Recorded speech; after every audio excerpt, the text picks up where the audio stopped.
ಮುದ್ದೆ ಮತ್ತು ಅನ್ನ ಎರಡಕ್ಕೂ ತುಂಬ ಚೆನ್ನಾಗಿರುತ್ತೆ.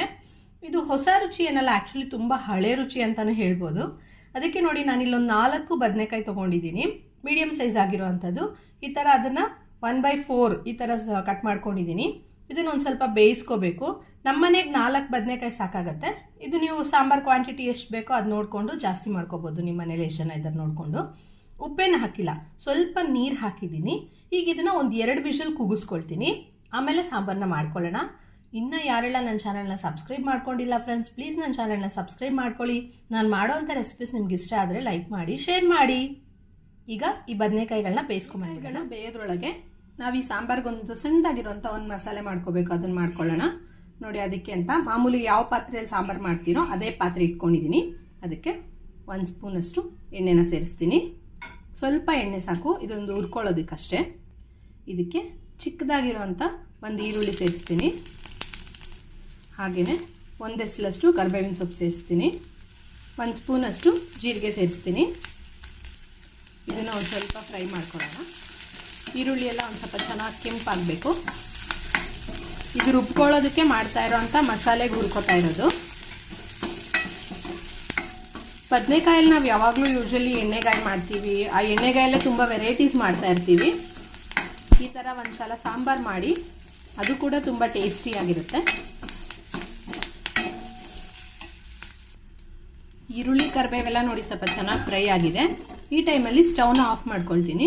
ಇದು ಸ್ವಲ್ಪ ಕೂಲ್ ಆಗಬೇಕು, ಸ್ವಲ್ಪ ಚೆನ್ನಾಗಿ ತಣ್ಣಕ್ಕಾಗಲಿ. ಆಮೇಲೆ ಇದಕ್ಕೆ ಬೇರೆ ಸಾಮಗ್ರಿಗಳು ಸೇರಿಸಿ ಮಸಾಲೆ ಮಾಡ್ಕೊಳ್ಳೋಣ. ನಾವು ಹುರ್ಕೊಂಡಿದ್ದಂಥ ಈರುಳ್ಳಿ ಕರಿಬೇವು ಮತ್ತು ಆ ಜೀರಿಗೆ ಅದು ಕೂಲ್ ಆಗಿದೆ. ಈಗ ಅದನ್ನು ಮಿಕ್ಸಿ ಜಾರಿಗೆ ಹಾಕ್ಕೊಳ್ತಾ ಇದ್ದೀನಿ. ಅದಕ್ಕೆ ಸಾಂಬಾರು ಒದಗಬೇಕಲ್ವಾ, ಅದಕ್ಕೊಂದು ಸ್ವಲ್ಪ ತೆಂಗಿನ ತುರಿ ಸೇರಿಸ್ತಾ ಇದ್ದೀನಿ. ಒಂದು ಅರ್ಧ ಬಟ್ಲಷ್ಟು, ತುಂಬ ಜಾಸ್ತಿ ಬೇಡ, ಒಂದು ಸ್ವಲ್ಪ ಸೇರಿಸಿದ್ರೆ ಸಾಕು. ಒಂದು ಅರ್ಧ ಹಸಿ ಈರುಳ್ಳಿ ಸೇರಿಸ್ತಾ ಇದ್ದೀನಿ, ಅಥವಾ ಒಂದು ಸಣ್ಣ ಒಂದು 5-6 ಪೀಸ್ ಅಂದ್ಕೊಳ್ಳಿ. ತೊಳೆದಿರೋ ಅಂಥ ಸ್ವಲ್ಪ ಕೊತ್ತಂಬರಿ ಸೊಪ್ಪು ಸೇರಿಸ್ತಾ ಇದ್ದೀನಿ. ಒಂದು ಸಣ್ಣ ಸ್ಪೂನಲ್ಲಿ ಒಂದು ಅರ್ಧ ಸ್ಪೂನಷ್ಟು ಹುರಿದಿರೋ ಅಂತಹ ಗಸಗಸೆ ಸೇರಿಸ್ತಾ ಇದ್ದೀನಿ. ಹುರಿದಿರೋ ಗಸಗಸೆ ಇಲ್ಲ ಅಂದರೆ ಈರುಳ್ಳಿ ಹುರಿಬೇಕಾದ್ರೆ ನೀವು ಅವಾಗ ಒಂದು ಸ್ವಲ್ಪ ಗಸಗಸೆ ಒಂದು ಅರ್ಧ ಸ್ಪೂನ್ ಹಾಕ್ಕೊಂಡು ಹುರ್ಕೋಬೋದು. ಒಂದು ಅರ್ಧ ಸ್ಪೂನಷ್ಟು ಹಸಿ ಜೀರಿಗೆ ಸೇರಿಸ್ತಾ ಇದ್ದೀನಿ. ತೊಳೆದು ಸ್ವಲ್ಪ ನೆನೆಸಿರೋ ಅಂತಹ ಸ್ವಲ್ಪ ಹುಣಸೆಹಣ್ಣು, ಸಣ್ಣ ನಿಂಬೆಹಣ್ಣಿನ ಗಾತ್ರದಷ್ಟು, ಒಂದು ಗೋಲಿ ಗಾತ್ರ ಅಂದ್ಕೊಳ್ಳಿ ಅಷ್ಟು, ನಿಂಬೆಹಣ್ಣಿಗಿಂತ ಚಿಕ್ಕದು. ಈಗ ಇದಕ್ಕೆ ಸಾಂಬಾರು ಪುಡಿ ಸೇರಿಸೋಣ. ನಿಮ್ಮ ಮನೇಲಿ ಮಾಮೂಲಿ ಸಾಂಬಾರಿಗೆ ಯಾವ್ದು ಯೂಸ್ ಮಾಡ್ತೀರಲ್ವ ಸಾಂಬಾರು ಪುಡಿ, ಅದನ್ನೇ ಸೇರಿಸ್ಬೋದು. ನಾವು ಸಾಂಬಾರು ಪುಡಿ ಮತ್ತು ಮೆಣಸಿನ ಪುಡಿ ಸಪ್ರೇಟ್ ಮಾಡಿ ಇಟ್ಕೊಂಡಿರ್ತೀವಿ ಮನೇಲಿ. ಸೊ ಹಾಗಾಗಿ ಮೆಣಸಿನ ಪುಡಿ ಒಂದು ಸ್ವಲ್ಪ ಹೆಚ್ಚು ಸೇರಿಸ್ತಾ ಇದ್ದೀನಿ. 1 ಸ್ಪೂನಷ್ಟು ಧನಿಯಾ ಪುಡಿ, ಅಂದರೆ ಇದರಲ್ಲಿ ಉಳಿದಿರೋ ಅಂಥ ಎಲ್ಲ ಸಾಂಬಾರು ಮಸಾಲೆ ಇದೆ ಆ ಪುಡಿ ಸೇರಿಸ್ತೀನಿ. ಇದಕ್ಕೆ ಒಂದು ಸ್ವಲ್ಪ ನೀರನ್ನ ಸೇರಿಸ್ಕೊಂಡು ಇವಾಗ ಒಂದು 80% ಅಷ್ಟು ರುಬ್ಕೊಬರ್ತೀನಿ. ಕಾಯಿ, ಹುಣಸೆಹಣ್ಣು ಅದೆಲ್ಲ ಸ್ವಲ್ಪ ಒಂದು 80% ಅಷ್ಟು ನುಣ್ಣಗಾಗೋ ಹಾಗೆ ರುಬ್ಕೊಬರ್ತೀನಿ. ಆಲ್ಮೋಸ್ಟ್ ಆಲ್ ಇದು ಸ್ವಲ್ಪ ಆಗಿದೆ, ಅಂದರೆ ಒಂದು 85 to 90% ಅಷ್ಟೇ ಆಗಿದೆ. ಈಗ ಇದಕ್ಕೆ ಆಗಲೇ ಬೇಯಿಸ್ಕೊಂಡಿದ್ವಲ್ವ ಬದನೆಕಾಯಿ, ಅದನ್ನು ಹಾಕ್ಕೊಳ್ಬೇಕು. ಈ ಬದನೆಕಾಯಿಗಳು ಹಾಕೊಂಡ್ಮೇಲೆ ತುಂಬ ನುಣ್ಣಗೆ ಮಾಡಬಾರ್ದು, ಒಂದು 2 ರೌಂಡ್ ಆಡಿಸಿದ್ರೆ ಸಾಕು. ಅಂದರೆ ಮಧ್ಯೆ ಆ ಬದನೆಕಾಯಿ ಇದು ಸ್ವಲ್ಪ ಪೀಸಸ್ ಸಿಗ್ತಾ ಇರಬೇಕು, ಆ ಥರ ಒಂದು 2 ರೌಂಡ್ ಇದನ್ನು ಆರಿಸ್ಕೋಬೇಕು. ಇವಾಗ ಬದನೆಕಾಯಿ ಸೇರಿಸಿ ರುಬ್ಕೊಂಡಿದ್ದಾಗಿದೆ. ಈಗ ಇದನ್ನೇನು ನಾವು ಬಿಸಿ ಮಾಡೋದಿಲ್ಲ. ಈಗ ಇದಕ್ಕೊಂದು ಸಣ್ಣ ಒಗ್ಗರಣೆ ಮಾಡ್ಕೊಳ್ಳೋಣ. ಕೊನೆಯಲ್ಲಿ ಒಂದು ಟ್ವಿಸ್ಟ್ ಇದೆ, ಆ 2 ವಸ್ತುಗಳನ್ನ ಸೇರಿಸಿದಾಗ್ಲೇ ಈ ಸಾಂಬಾರ್ಗೆ ಹೆಚ್ಚು ರುಚಿ ಬರೋದು. ಈಗ ಮೊದಲು ಒಗ್ಗರಣೆ ಮಾಡ್ಕೊಂಡಿರೋಂಥ ಪಾತ್ರೆಗೆ ಒಗ್ಗರಣೆ ಹಾಕ್ಕೊಳ್ತಾ ಇದ್ದೀನಿ. ಒಂದೇ 1 ಸ್ಪೂನ್ ಎಣ್ಣೆ ಸಾಕು, ಜಾಸ್ತಿ ಬೇಡ. ಮೊದಲಿಗೆ ಒಂದು 2-3 ಚಿಟಿಕೆ ಅಷ್ಟು ಹಿಂಗನ್ನ ಸೇರಿಸ್ತೀನಿ. ಹಿಂಗೆ ಹಾಕಿದ್ರೆ ಚೆನ್ನಾಗಿರುತ್ತೆ. ಸುಮಾರು 1 ಸ್ಪೂನಷ್ಟು ಸಾಸಿವೆ, 1 ಎಲೆಯಷ್ಟು ಕರಿಬೇವಿನ ಸೊಪ್ಪು ಸೇರಿಸ್ತಾ ಇದ್ದೀನಿ. ಸಾಸಿವೆ ಸಿಡಿತಾ ಇದ್ದ ಹಾಗೆ ಕರಿಬೇವಿನ ಸೊಪ್ಪು ನೋಡಿ ಸ್ವಲ್ಪ ಫ್ರೈ ಆಗ್ತಿದೆ. ಈ ಟೈಮಲ್ಲಿ ಸ್ಟವ್ನ ಆಫ್ ಮಾಡ್ಕೊಬಿಡ್ತೀನಿ. ಈ ಒಗ್ಗರಣೆಗೆ ಇನ್ನೇನು ವಸ್ತುಗಳು ಹಾಕಲ್ಲ, ಇಷ್ಟೇ ಹಾಕೋದು. ಈ ಟೈಮಲ್ಲಿ ಸ್ಟವ್ ಆಫ್ ಮಾಡ್ಕೊಳ್ಬೇಕು.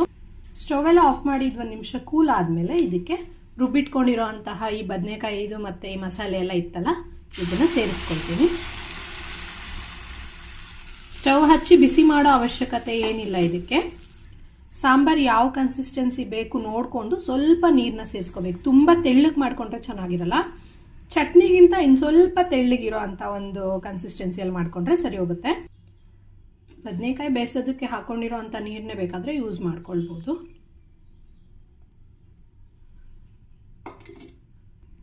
ಇದಕ್ಕೆ ಈಗ ರುಚಿಗೆ ಅಗತ್ಯ ಇರೋಷ್ಟು ಉಪ್ಪನ್ನ ಸೇರಿಸ್ಕೊಳ್ತಾ ಇದ್ದೀನಿ.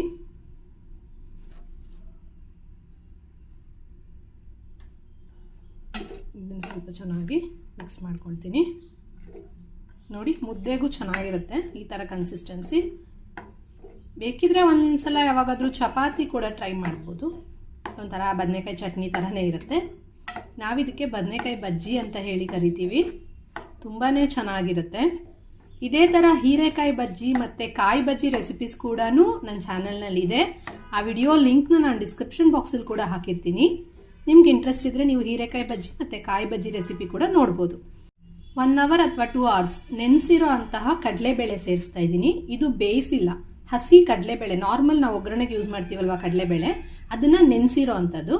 ಅದನ್ನು ಹಾಗೆ ಮೇಲೆ ಸೇರಿಸ್ತೀನಿ. ಹಸಿದು ಚೆನ್ನಾಗಿರುತ್ತೆ. ನೆನೆಸಿರೋ ಕಡಲೆಬೇಳೆ ನಿಮಗೆ ಸಿಗ್ತಾ ಇದ್ರೆ ತಿನ್ನೋವಾಗ ತುಂಬ ಚೆನ್ನಾಗಿರುತ್ತೆ. ಹಾಗೆಯೇ ಅದ್ರ ಜೊತೆಗೆ ಸಣ್ಣ ಕಟ್ ಮಾಡಿರೋ ಅಂತಹ ಈರುಳ್ಳಿ, ಇದು ಕೂಡ ಹಸಿದೆ, ಹುರಿದಿರೋದಾಗಲಿ ಏನಲ್ಲ, ಹಸಿ ಈರುಳ್ಳಿ ಮತ್ತು ಹಸಿ ಕಡಲೆಬೇಳೆ. ಲಾಸ್ಟ್ ಎಲ್ಲ ನೀವು ಸಾಂಬಾರೆಲ್ಲ ಮಾಡಿ ಮುಗಿದು ಉಪ್ಪು ಎಲ್ಲ ಮಿಕ್ಸ್ ಮಾಡಿದ ನಂತರ ಕೊನೆಯದಾಗಿ ಮೇಲೆ ಈ ಥರ ಹಸಿ ಕಡಲೆಬೇಳೆ ಅಂದರೆ ನೆನೆಸಿರೋದು ಮತ್ತು ಹಸಿ ಈರುಳ್ಳಿ ಹಾಕಿ ಈ ಥರ ಮಿಕ್ಸ್ ಮಾಡ್ಕೋಬೇಕು. ಈಗ ನೀವು ಇದನ್ನು ಅನ್ನಕ್ಕೆ ಯೂಸ್ ಮಾಡಿ, ಮುದ್ದೆಗೆ ಯೂಸ್ ಮಾಡಿ, ನಾ ಹೇಳಿದಾಗೆ ಚಪಾತಿ ಕೂಡ ನೀವು ಯೂಸ್ ಮಾಡ್ಕೋಬೋದು, ದೋಸೆಗೆ ತಿನ್ಬೋದು, ಸಾಗು ಥರ, ಚಟ್ನಿ ಥರ, ಸಾಂಬಾರ್ ಥರ, ನೀವು ಯಾವ ಥರ ಬೇಕಾದರೂ ಯೂಸ್ ಮಾಡ್ಕೊಳ್ಳಿ. ಸೊ ನೋಡಿ, ಫೈನಲಿ ಬದನೆಕಾಯಿ ಬಜ್ಜಿ ರೆಡಿಯಾಗಿದೆ. ತುಂಬಾ ಚೆನ್ನಾಗಿರುತ್ತೆ. ಟೇಸ್ಟ್ ಅಂತೂ ಹೇಳೋ ಹಾಗೆ ಇಲ್ಲ, ಅಷ್ಟು ಚೆನ್ನಾಗಿರುತ್ತೆ. ನೀವು ಒಂದ್ಸಲ ಮಾಡ್ಕೊಳ್ಳಿ. ರುಚಿ ಹೇಗಿತ್ತು, ನಿಮ್ಗೆ ಇಷ್ಟ ಆಯ್ತಾ ಇಲ್ವಾ ಅಂತ ಕಮೆಂಟ್ ಬಾಕ್ಸಲ್ಲಿ ಕಮೆಂಟ್ ಮಾಡಿ. ನನ್ನ ಚಾನಲ್ನ ಸಬ್ಸ್ಕ್ರೈಬ್ ಮಾಡಿಕೊಂಡು ಲೈಕ್ ಮಾಡಿ ಶೇರ್ ಮಾಡೋದನ್ನು ಮಾತ್ರ ಮರಿಬೇಡಿ. ಮತ್ತೆ ಇನ್ನೊಂದು ರೆಸಿಪಿ ಜೊತೆ ಸಿಗ್ತೀನಿ. ಅಲ್ಲಿ ತನಕ ಬಾಯ್.